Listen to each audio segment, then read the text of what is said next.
नमस्कार दोस्तों, आज हम लोग रीजनिंग का एक बहुत ही महत्वपूर्ण टॉपिक डिस्कस करने वाले हैं जिसका नाम है डायरेक्शन टेस्ट। हिंदी में कहते हैं दिशा परीक्षण। ये टॉपिक आपके जितने भी प्रकार के वनडे एग्जाम होते हैं उनमें ज़्यादातर क्वेश्चन देखने को मिलता है। ठीक है, तो ये आपके लिए बहुत ज़्यादा इंपॉर्टेंट है। ठीक है, तो चलिए लेक्चर को स्टार्ट करते हैं। सबसे पहले हम बात करते हैं डायरेक्शन टेस्ट, दिशा परीक्षण। ठीक है, दिशा परीक्षण का मतलब होता है कि डायरेक्शन से संबंधित इसमें कुछ टेस्ट किया जाता है, क्वेश्चन पूछा जाता है, उसका आंसर देना होता है। इसमें हम बात करते हैं जो प्रश्नों के प्रकार होते हैं, कौन-कौन से प्रकार के प्रश्न पूछे जा सकते हैं। ठीक है, तो पहले नंबर पर याद रखिएगा, कोई भी एग्जाम हो तो उसमें सबसे पहले बात करेगा कि यात्रा का दिशा क्या है, यात्रा की दिशा क्या है ना? यानी यात्रा की दिशा से संबंधित एक क्वेश्चन आपको अवश्य देखने को मिलेगा। अगर हम दूसरे क्वेश्चन की बात करें तो यात्रा की दूरी पूछता है, यात्रा की दूरी। ठीक है, ये मैं आपको पैटर्न बता रहा हूं कि किस प्रकार से प्रश्न पूछे जाते हैं। ठीक, और तीसरे नंबर का जो क्वेश्चन बनता है वो बनता है उपदिशा बताने के लिए, यानी सब डायरेक्शन, इसको बोलते हैं सब डायरेक्शन, हिंदी में कहते हैं उपदिशा। ठीक है, याद रखिएगा, याद रहेगा। उपदिशा आपको बताना होगा, क्वेश्चन पूछेगा। ठीक है, अभी हम बताएंगे सभी प्रकार के जितने भी टाइप में बता रहा हूं सभी से संबंधित मैं क्वेश्चन आपको लगवाऊंगा। एक क्वेश्चन बनता है शैडो, शैडो से संबंधित। ठीक है, शैडो यानी परछाई, जो परछाई बनती है उस परछाई से संबंधित एक क्वेश्चन आपको देखने को एग्जाम में मिलेगा। तो ये बेसिकली चार प्रकार के जो टाइप मैंने बताया है, इन्हीं चार प्रकार के टाइप से ज्यादातर क्वेश्चन देखने को मिलता है। ठीक है, अब चलिए हम लोग लेक्चर को स्टार्ट करते हैं और इनसे संबंधित जितने भी प्रकार के प्रश्न पूछे गए हैं उन सभी क्वेश्चन को हम लोग डिस्कस करेंगे। ठीक है, तो आज का जो वीडियो है ये वीडियो बेसिक लेवल से है, यानी जीरो से हीरो लेवल है, जीरो से हीरो लेवल मान सकते हैं। ठीक है, तो इसलिए ध्यान से पढ़िएगा।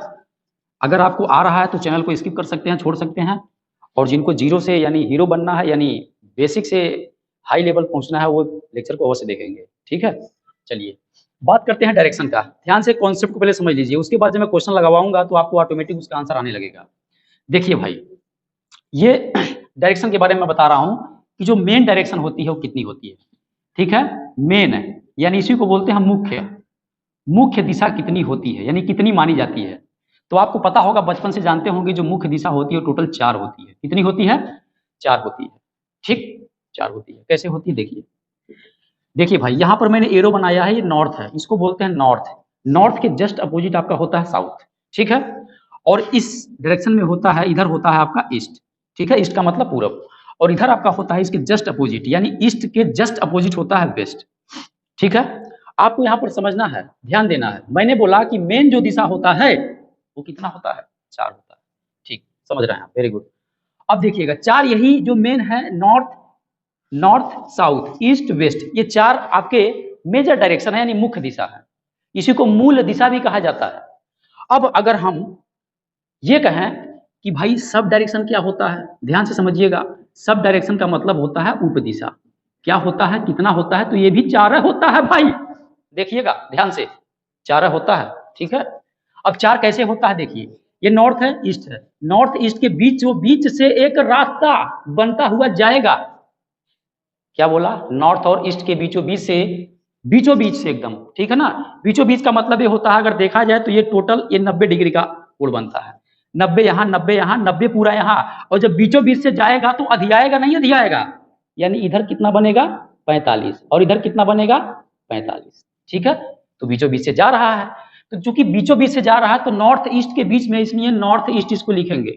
तो यह आपका एक सब दिशा हो गया। सब दिशा यानी मेन दिशा से जो दिशा बनती है वही सब दिशा होती है, यानी सब डायरेक्शन होता है।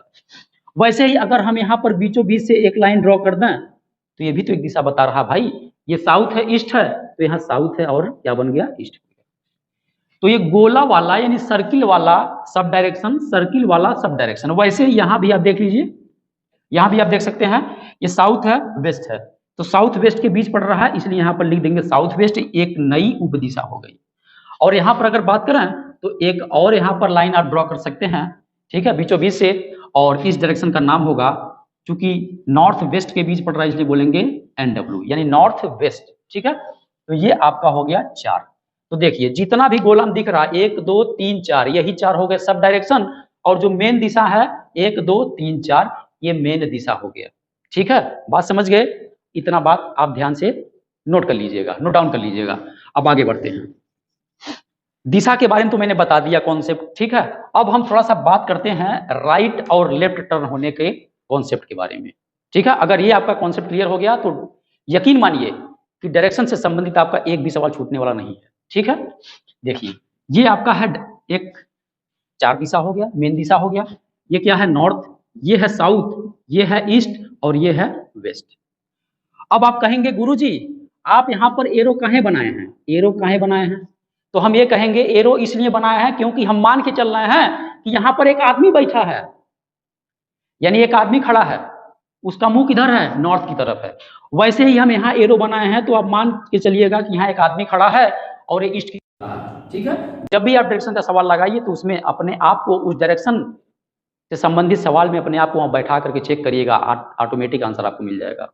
ठीक है, यहां पर भी एरो बना है यानी साउथ दिशा में देख रहा है, इधर एरो बना है ये वेस्ट दिशा में देख रहा है। तो मैं यहां पर बताने जा रहा हूं कि अगर राइट टर्न होना है, राइट टर्न होना है तो राइट टर्न होने का मतलब क्या होता है, सेंस क्या होता है? मैंने कहा राइट टर्न होने का जो सेंस होता है वो क्लॉकवाइज डायरेक्शन में होता है। क्या होता है? डायरेक्शन में होता है। अब कहेंगे क्लॉकवाइज डायरेक्शन में कैसे होता है? तो देखिए कैसे होता है। जब भी आपसे सवाल में कहेगा कि लेफ्ट मुड़िए, राइट मुड़िए, यानी बाएं मुड़िए, दाएं मुड़िए, 10 किलोमीटर सीधे चलिए, फिर बाएं मुड़िए, दाएं मुड़िए, जब भी राइट टर्न होने कहे अथवा लेफ्ट टर्न होने की बात कहे तो हमेशा समझना है कि आपको 90 डिग्री पर आपको टर्न होना है। कितने पर? 90, यानी 90 डिग्री पर आपको टर्न होना है। एंगल कितना होगा?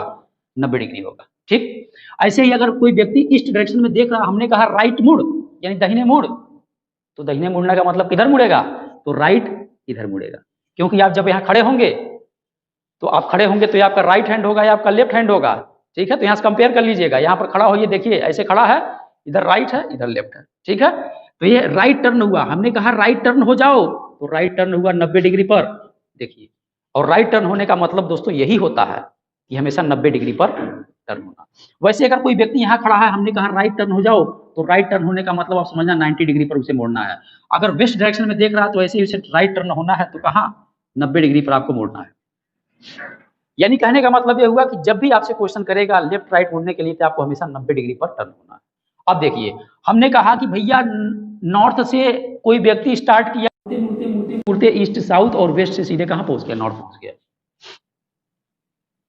यानी कहने का मतलब ये हुआ कि ये देखिए कौन सा डायरेक्शन बता रहा है, ये कौन सा दिशा बता रहा है? ये तो घड़ी की दिशा बता रही है ना, घड़ी तो ऐसे ही चलता है। तो घड़ी जब ऐसे चलता है तो इसी को बोलते हैं क्लॉकवाइज दिशा। यानी राइट टर्न होने का मतलब आप समझना कि क्लॉकवाइज डायरेक्शन में रोटेट करने का है हम लोगों को। ठीक, क्लॉकवाइज का मतलब राइट डायरेक्शन। अब क्लॉकवाइज डायरेक्शन में आपको याद रखना है, कहेंगे क्या? आप नॉर्थ को पकड़िए, नॉर्थ के बाद क्लॉकवाइज में क्या मिलेगा? ईस्ट मिलेगा, उसके बाद क्लॉकवाइज चलेंगे साउथ मिलेगा, उसके बाद वेस्ट मिलेगा, उसके बाद नॉर्थ में मिल जाएगा। यानी क्लॉकवाइज का कॉन्सेप्ट समझिएगा, एन के बाद ई मिलेगा और ई के बाद एस मिलेगा और एस के बाद डब्ल्यू मिलेगा, तो यह एक आपका कॉन्सेप्ट हो गया। याद कर लीजिएगा इसको, एन ई एस डब्ल्यू करेंगे तो इससे एक फायदा है। फायदा यह है कि सब डायरेक्शन निकालने में बड़ा आसानी होगी। कैसे होगी आसानी? जरा देखिएगा, एक एग्जाम्पल दे रहा हूं, एग्जाम्पल नंबर फर्स्ट है। अगर मैंने ये डायरेक्शन बना दिया, ठीक है, और हमने कहा कि ये हमारा ईस्ट है, ठीक है, तो बाकी डायरेक्शन को अब बताइए, बाकी दिशा को बताइए, कैसे बताएंगे? तो हमें पता है एन ई एस डब्ल्यू, ठीक है, इसको रट जाइए आप लोग, एन ई एस डब्ल्यू, ठीक है। तो ई के बाद क्या पड़ेगा? एस, तो यहां पर क्या आएगा? एस है, क्योंकि ये क्लॉकवाइज का मैं बता रहा हूं। क्लॉकवाइज में एन ई एस डब्ल्यू रट लीजिए, पूरा सब डायरेक्शन का कॉन्सेप्ट क्लियर हो जाएगा। ई के बाद क्या आया? एस आया, एस के बाद क्या आएगा? डब्ल्यू आएगा, और डब्ल्यू के बाद क्या आएगा? फिर घूम करके कौन आएगा? एन आएगा। ठीक है, या ऐसे कर सकते हैं कि ईस्ट के अपोजिट कौन होता है? वेस्ट होता है। तो चूंकि ईस्ट यहां पर दिया था तो हमने वेस्ट यहां लिख दिया। ठीक है, यानी इसको ऐसे भी लगा सकते हैं, अगर यहां पर ईस्ट दिया है, बाकी डायरेक्शन को बताना है, तो ईस्ट के अपोजिट कौन होता है? वेस्ट होता है। अब बताइए इसमें नॉर्थ होगा ये कि ये नॉर्थ होगा? यहां तो दिक्कत हो गया ना, दिक्कत हो गया ना। तो एक कॉन्सेप्ट और याद रखिएगा, अगर कोई व्यक्ति मान लीजिए साउथ में खड़ा है, साउथ में देख रहा है, साउथ में देखने का मतलब उसका राइट हैंड किधर है? राइट हैंड इधर है, और लेफ्ट हैंड किधर है? इधर है। तो आप कोई एक बिंदु को पकड़ लीजिए, ठीक है, यानी साउथ के जस्ट राइट में क्या पड़ेगा? वेस्ट पड़ेगा। एक कॉन्सेप्ट है, अगर आप इसको दिमाग में बैठा देंगे तो या तो इससे लगाइए या तो सवाल इससे लगाइए। साउथ के राइट में क्या होता है? वेस्ट होता है। ठीक है, तो साउथ के राइट में क्या होता, अगर हम साउथ यहाँ कर दें, साउथ यहाँ करें तो साउथ के राइट में क्या होगा, राइट में ईस्ट आ जाएगा, जबकि क्या होता है, वेस्ट होता है। तो साउथ हमें क्या करना पड़ेगा, ये करना पड़ेगा, ठीक है। और साउथ मिल गया, साउथ के जस्ट अपोजिट क्या होता है, नॉर्थ होता है, ठीक है। नॉर्थ के अपोजिट जस्ट साउथ, यानी दोनों एक दूसरे क्या है, अपोजिट है। तो यहाँ पर क्या हो जाएगा, नॉर्थ हो जाएगा। तो ये दो प्रकार का सिनेरियो हो गया, दो प्रकार का सिनेरियो हो गया, यानी दो प्रकार का कॉन्सेप्ट मैंने आपको बताया है सॉल्व करने के लिए, ठीक है। लेकिन आप इस कॉन्सेप्ट को याद रखिएगा, ठीक है, इस कॉन्सेप्ट को याद रखिएगा, NESW, इसके भी यहाँ पर आप सब डायरेक्शन निकाल सकते हैं, ठीक है। अच्छा, एक क्वेश्चन और देख लेते हैं लगे हाथ। जैसे मान लीजिए हमने कहा एग्जाम्पल नंबर दूसरा, देखिएगा ध्यान से, एग्जाम्पल नंबर दूसरा ये है, हमने कहा भाई ये हमारा रहेगा साउथ, ठीक है, ये हमारा साउथ रहेगा, ठीक है। अब आपको बताना है कि बाकी डायरेक्शन कैसे कैसे होगा, ठीक। तो आपको पता है, साउथ पता है, तो यहां देखिए क्लॉकवाइज का जो हमने कॉन्सेप्ट बताया है, NESW, रट जाइए अभी यही इसी पल रट जाइए, NESW। देखिए एन के बाद ई के बाद एस, एस के बाद डब्ल्यू, डब्ल्यू के बाद फिर एन, ठीक है, यही तो क्लॉकवाइज। देखिए एन के बाद ई के बाद एस, एस के बाद डब्ल्यू, डब्ल्यू के बाद फिर एन, NESW, NESW, NESW, ठीक है, ऐसे रट जाइए। अब यस के बाद क्या आएगा, यस के बाद डब्ल्यू आएगा, और डब्ल्यू यहाँ लिख दिया, क्यों लिखा है यहाँ पर, क्योंकि हम तो क्लॉकवाइज में घूमेंगे ना भैया, क्लॉकवाइज में घूमना आपको, ठीक है, ये क्लॉकवाइज का कॉन्सेप्ट है। तो यस के बाद डब्ल्यू, डब्ल्यू के बाद क्या आएगा, एन आएगा, तो डब्ल्यू के बाद मैंने क्या लिखा, एन लिख दिया, और एन के बाद क्या आएगा, फिर ई आएगा, तो देखिए ई आ गया, ठीक है। ये सभी के सभी डायरेक्शन क्या हुआ, आपको पता चल गया, ठीक है। बस इसने पोजीशन चेंज कर दिया है, पोजीशन चेंज करके आपसे जो है डायरेक्शन पूछा है, ठीक है। अब ऐसे इसका सब डायरेक्शन भी आप बता सकते हैं, ठीक है, सब डायरेक्शन बता सकते हैं। नॉर्थ ईस्ट के बीच रहेगा तो यहाँ से नॉर्थ ईस्ट हो जाएगा, ठीक। नॉर्थ वेस्ट के बीच नॉर्थ वेस्ट हो गया, बात समझ गए। तो ये हो गया राइट मुड़ने का कॉन्सेप्ट। अब लगे हाथ आप देखिएगा लेफ्ट मुड़ने का कॉन्सेप्ट, लेफ्ट मुड़ने का कॉन्सेप्ट, ठीक है, ये पहला है। दूसरा देखिएगा, हमने कहा लेफ्ट टर्न, लेफ्ट टर्न होने का मतलब होता है एंटी क्लॉकवाइज, एंटी क्लॉकवाइज, ठीक है, एंटी क्लॉकवाइज डायरेक्शन, यानी घड़ी की विपरीत दिशा, जिसे हिंदी में कहते हैं। लेफ्ट टर्न होने का मतलब देखिएगा, चार दिशा मैंने बनाया, चार दिशा बनाया, इसमें ये है नॉर्थ, नॉर्थ के जस्ट अपोजिट साउथ, इधर है आपका ईस्ट, और इधर आपका है वेस्ट। हमने कहा आपको मुड़ना है लेफ्ट में, तो लेफ्ट मुड़ने का मतलब 90 डिग्री मुड़ना है ना।